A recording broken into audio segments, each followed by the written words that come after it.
자, 37번 문제는 사실 여러분들이 어떤 패턴만 알면 돼? 그렇지. 결국 단어는 계속해서 뭐가 된다? 반복이 된다. 그치? 네. 했던 말 또 하고 했던 말 또 하고 했던 말 또 한다. 즉 어떤 단어나 문장이 계속 반복된다라는 걸 조금 전문적으로 뭐라고 한다고 했지? paraphrasing이라고 얘기해요. 그치? 그래서 우리가 paraphrasing이라는 걸 항상 조금 생각하면서 글을 읽어야 된다. 됐죠? 네. 그 다음에 자 일단 썼어? 그 다음에 봐봐. 이제 이게 수능도 마찬가지야. 2020년도도 수능인데 이게 번호가 30번이잖아. 그러니까 30번, 31, 32, 33 번호가 높아질수록 난이도가 더 높아지는 거거든 원래. 그래서 자 그 다음에 이제 볼게. 38번은 기본적으로 패러프레이징도 할 줄 알아야 되지만 여기에다가 뭐까지 할 줄 알아야 돼? 반전까지 우리가 챙길 수 있어야 되고, 그리고 39번 네. 자 이건 계속해서 중복되는 거야. 패러프레이징 할 줄 알아야 되고 반전할 줄 알아야 되고, 근데 39번은 또 뭐다? 그렇지. 선지를 또 굉장히 꼼꼼하게 봐야 돼요. 알겠죠? 선지를 굉장히 꼼꼼하게 봐야 돼. 왜냐면 막 무슨 말인지 알았어. 근데도 정작 선지 꼼꼼히 못 보면 이거 틀립니다. 됐지? 네. 그 다음에 40번. 자, 종합 선물 세트. 자, 봐봐. 이걸 한번 쓰자. 네. 자, 패러프레이징도 할 줄 알아야 되고, 대조 관계도 우리가 설정할 줄 알아야 되고, 반전도 할 줄 알아야 되며, 그치? 선지도 꼼꼼하게 봐야 되는데, 심지어 얘는 뭐까지 했어? 빈칸 바로 앞에 뭐를 넣었다? 부정어를 넣었어. 그치? 빈칸 앞에 부정어 넣으면 똑같은 지문이어도 난이도가 확 올라갑니다. 알겠지? 그래서 종합 선물 세트, 앞으로 여러분들이 어떤 식으로 공부를 해야 되는지 약간 방향성을 알려주는 지문이에요. 알겠습니까? 그렇죠? 네, 그래서 이게 약간 끝판왕이라고 보시면 되는데, 뭐부터 해볼까? 어려운 거부터 해볼까? 이거부터 한번 해볼까? 이거부터 한번 해볼게요. 봐봐. 자, 이게 왜 오답률이 높았냐면, 여기서부터 여기까지는 약간 노멀해, 내용이. 약간 노멀해. 자, 해보자. 칸트가 굉장히 강력한 지지자라는 건 당연히 뭐 찬성한다는 얘기죠. 뭐를 찬성한다? 법을 찬성하는 사람이래, 칸트가. 그치? 즉 법이야말로 우리의 뭐를 보장해준다? 완벽하게 보장을 해준대. 뭐를 보장해준다? 우리의 안전과 평화뿐만 아니라 뭐까지도, 개인의 자유까지도 보장을 해준대. 뭐가? 법이. 여기까지는 사실 그렇게까지 막 어려운 단어 또는 무슨 뭐 어려운 구문 또는 뭐 심오한 내용은 아니었어. 이 정도는 해석되잖아. 그치? 아, 칸트가 굉장히 법을 찬성해. 근데 왜 찬성하냐면 법이야말로 가장 ultimate, 궁극적으로 보장을 해준대. 뭐를 보장을 해준다? 안전과 평화를 보장해줄 뿐만이 아니라 자유까지도 보장을 해준대. 뭐 법이 최고란 얘기죠. 그치? 그 다음, 그래서 그는 믿어. 자, 인간 사회야말로 당연히 어느 쪽을 향해 나아가야 된다? 더욱더 합리적으로 우리가 나아가기 위해서는 아주 효율적이고 그리고 굉장히 체계적인 뭐를 위해서? 법의 테두리 안에서만 뭐가 된다? 그렇지, 정교화돼야 된대. 이해되시죠? 네. 자, because 왜냐하면 자, 이런 법의 테두리만이 뭐를 할 수 있게끔? 사람들이 서로 조화롭게 살 수 있게끔. 그치? 프로스퍼 무슨 뜻이죠? 번성이니까 뭐 발전 정도죠. 그치? 그리고 corporate는 협력. 그치? 네. 그럼 봐봐. 자, 잘 들어? 일부러 이렇게 쌤이 여기까지 빨간색 썼다가 여긴 파란색 썼어. 왜죠? 완벽한 패러프레이징이죠. 그치? 아까 뭐라 그랬어? 법이 안정과 평화를 지켜주고 자유도 지켜준대. 즉, 법만이 법을 우리가 잘 따라야 사람들이 인간 사회가 뭐가 된다? 합리적이 된대. 여기까지 됐지? 그러면 이거 왜 쌤이 파란색으로 쓰냐면 봐봐. 그러면 결국 in harmony 사람들끼리 서로 조화롭게 살 수 있대. 이게 뭐야? 평화롭게 산다는 거잖아. 그치? 이해되시죠? 그러니까 이해됐지? 자, 그 다음에 이제 잘 들어. 쌤이 시간을 조금 줄 거야. 요 한 지문만 좀 자세하게 한번 쉬자. 자, 시간을 조금 줄 거야. 여기까지, 그러니까 수능이 돼. 여기까지 무슨 내용인지 어느 정도 알겠죠? 근데 그러다가 이제 하위고가 나왔어. 그럼 내용의 플로가 바뀌겠지? 그 다음에 당연히 누가 등장해? 뭐 홉스라는 사람이 등장해. 그러니까 아이들이 칸트는 어쩌고저쩌고 했는데 하위고 나오고 그러나니까 그럼 이 사람의 의견이 이렇구나라고 생각해서 사실은 이 칸트의 의견과 홉스의 의견이 누가 봐도 가운데 하위버가 있기 때문에 약간 정반대라고 생각을 해 아이들이. 그래서 답을 약간 완전 거꾸로 갔는데 얘와 얘는 의견이 같아요. 알겠습니까? 그러면 이미 정답은 줬어. 칸트와 홉스의 의견은 같아. 분명히 하웨버가 나왔는데 왜 얘네 의견이 같지? 자, 지금 한 30초 들어볼게. 하웨버 이하부터 다시 한번 천천히 해석을 한번 해봐. 왜 얘 의견이 같은지.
자, 해볼게.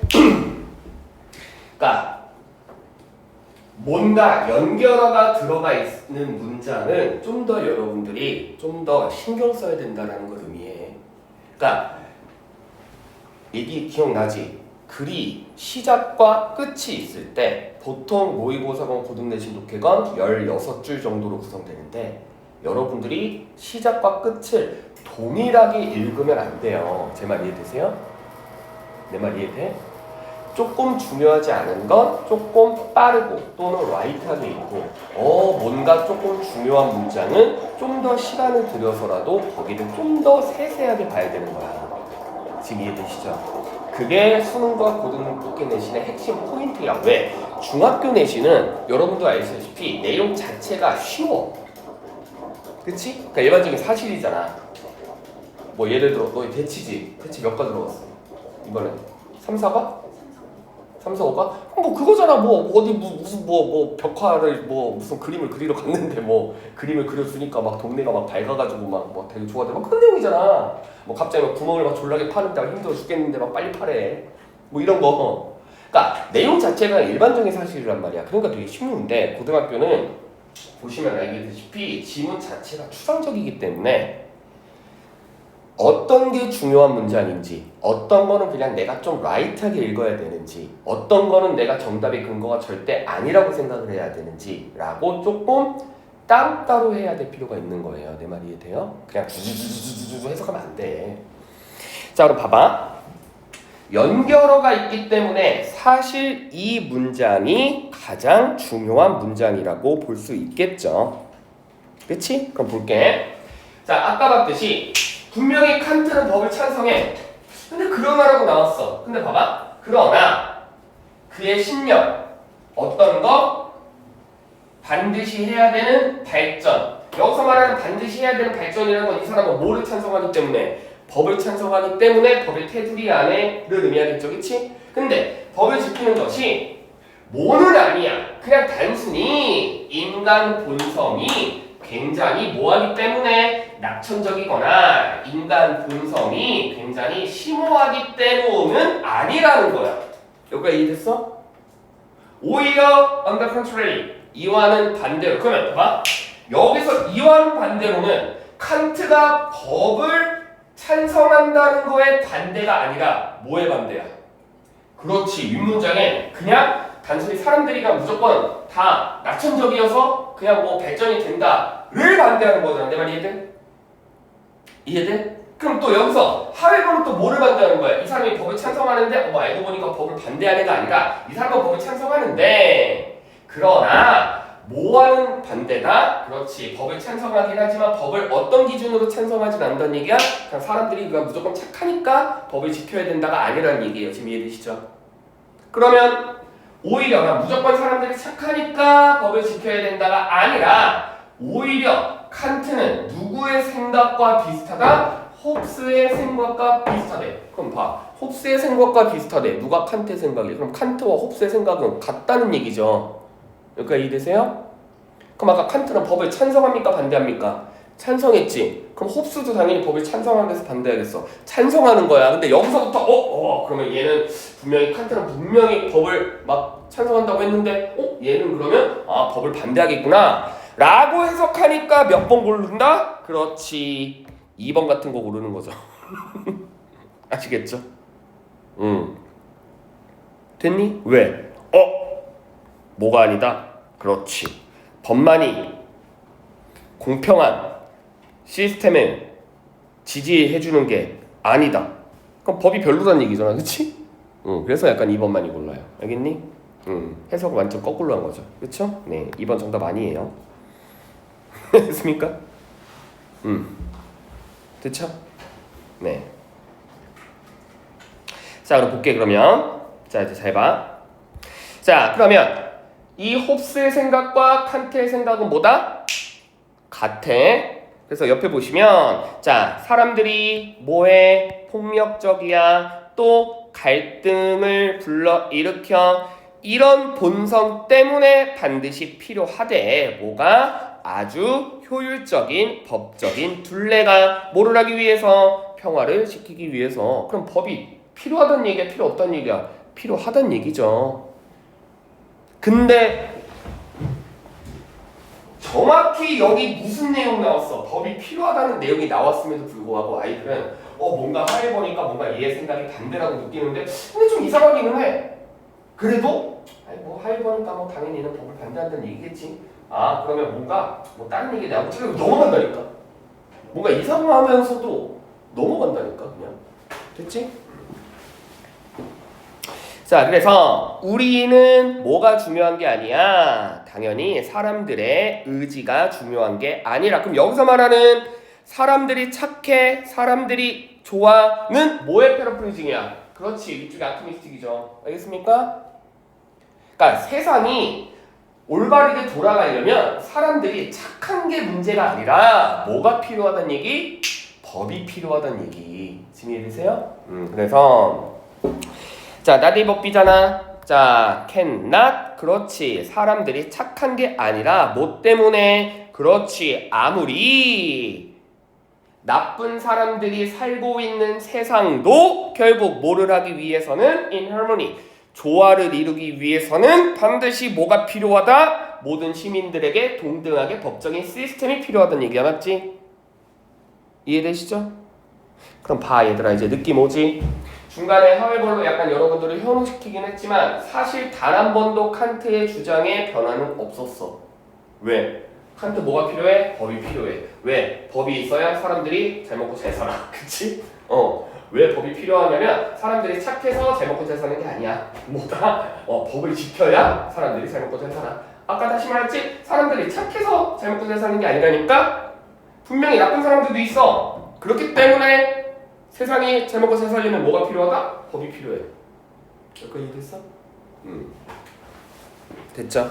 자, 그래서 아까 말했지만 반복됐어, 대조됐어, 반전이야, 그치? 그런데 한번 마지막으로 덧갔죠. 그러면 지금 계속해서 무슨 문장이 나와? 법이 필요하다는 얘기잖아. 법이 필요하다는 얘기잖아. 여기까지 이해됐어? 법이 필요하다는 얘기인데 마지막에 싹 뭐를 넣음으로써 부정어를 넣음으로써 됐니? 아시겠죠? 그럼 봐봐 이제 아까 첫 문장에 법을 지킨다면 어떤 거와 어떤 거를 할 수 있다고 했지? 그렇지. 사람들끼리 서로 평화롭게 살 수 있고 또 그렇지. 사람들의 이거 뭐를 할 수 있다? 프리덤 자유를 지킬 수 있다고 해줬잖아. 맞니? 여기까지 이해됐죠? 근데 이 의견은 바뀌지 않았어. 칸트의 의견은 바뀌지 않았어. 근데 앞쪽에 싹 뭐가 있었다? 부정어가 있어. 그러면 전체적으로 법으로 인해서 평화도 지킬 수 있고 자유도 지킬 수 있다라는 말을 하고 싶으면 밑줄에는 뭐가 들어가야 돼? 그렇지. 자유를 뭐 뺏기는 것은 아니다. 뭐 자유를 침해당하는 것은 아니다. 제 말 이해됐어요? 그래야 자유를 뺏기는 게 아니다여야 자유를 지키는 게 되지. 이런 걸 뭐라고 해? 이중부정. 알겠습니까? 우리 이중부정 많이 연습했잖아. 예를 들어 영태쌤은 못생겼다를 똑같이 표현하고 싶으면 어떻게 표현하면 돼? 영태쌤은 잘생긴 건 아니다잖아. 그치? 내 말이 이해돼요? 알겠죠? 그래서 자 아까 말했지만 우리가 개인의 자유를 뭐하는 건 아니다. 그렇지. 침해당한다고 볼 수 있다 없다? 없다. 그러면 우리의 자유를 침해당한다고 볼 수 없다라는 건 우리의 자유를 지킨다는 거야 못 지킨다는 거야? 지킨다는 거지. 그치? 지금 이해되시죠? 그래서 정답이 3번인데 나머지는 뭐 전혀 말이 안 되는 거고요. 전혀 완전 반대죠. 그치? 근데 아까 2번 고른 친구들은 해석을 그냥 완전 거꾸로 한 거고 그나마 해석을 잘한 친구들은 뭔가 법으로 인해서 뭐 평화도 지킬 수 있고 인간 자유도 지킬 수 있다라는 얘기인데 그런데 이제 1번이랑 3번이랑 고민한 거죠. 왜? 1번도 봐봐. 인간의 자유를 제한한다고 볼 수 있지 않다. 그럼 봐봐. 천천히. 인간 자유를 제한한다고 볼 수 없다. 그럼 인간 자유를 지킨다는 얘기잖아. 맞지? 인간 자유를 침해한다고 볼 수 없다. 그건 인간 자유를 지킨다는 얘기잖아. 맞지? 왜 1번은 정답이 아닐까? 그래서 이게 언어인 거야. 딱 한 단어 때문에. 뭐야? reasonably 들어갔잖아. 그치?